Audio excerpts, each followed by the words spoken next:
Kingdom cinema censor complete, UA certificate అందుకున్న విజయ్ దేవరకొండ. ఆ మధ్య రిలీజ్ అయిన టీజర్ దెబ్బతో కింగ్డమ్ సినిమాపై ఆడియన్స్ లో నెలకొన్న అంచనాలు అన్ని ఇన్ని కావు. అసలు ఇది కదరా విజయ్ దేవరకొండకు పడాల్సిన సినిమా అనిపించింది. ఈ ఏడాది ఇంపాక్ట్ చూపించిన తోపు టీజర్లలో ఇది పక్కా టాప్ లిస్ట్ లో ఉంటుంది. అసలు టీజర్ ను సినీ లవర్స్ ఎన్నిసార్లు చూసారో వాళ్ళకు కూడా తెలియనంత రిపీటెడ్ గా చూశారు. ఒక్కో ఫ్రేమ్ అద్భుతం అనే మాటని కూడా దాటేస్తుంది. ఈసారి విజయ్ మామూలుగా కొట్టాడని అనిపిస్తోంది.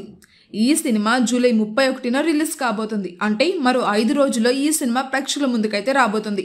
ఇక ఇప్పటికీ చిత్ర యూనిట్ ప్రమోషన్స్ల వేట షురూ చేసింది.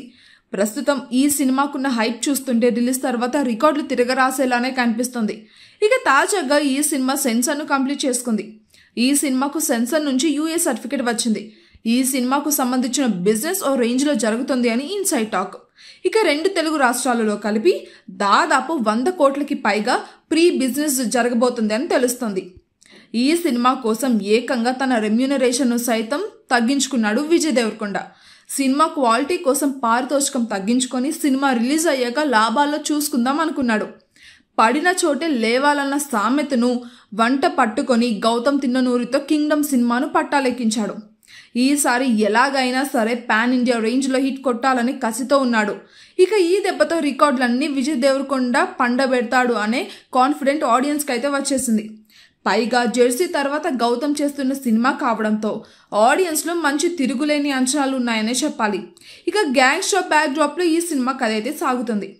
సితారా ఎంటర్టైన్మెంట్స్ ఫార్చ్యూన్ 4 సినిమా బ్యానర్ పైన సూర్యదేవర నాగవంశీ, సాయి సౌజన్య నిర్మిస్తున్న ఈ సినిమాకు గౌతమ్ తిన్ననూరి దర్శకత్వం వహిస్తున్నారు.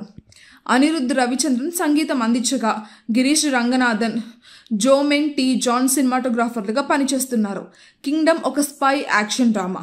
ఒక సాధారణ వ్యక్తి నాయకుడిగా ఎలా ఎదిగాడు, తన ప్రజలను రక్షించడానికి తను ఏం చేశాడు అనేది ప్రధాన కథాంశం. ఈ సినిమాను 2 భాగాలుగా విడుదల చేయాలి అని మేకర్స్ ప్లాన్ చేస్తున్నారు. ఇప్పటికే ఈ సినిమా ఓటీటీ హక్కులను నెట్ఫ్లిక్స్ పెద్ద మొత్తానికి కొనుగోలు చేసింది.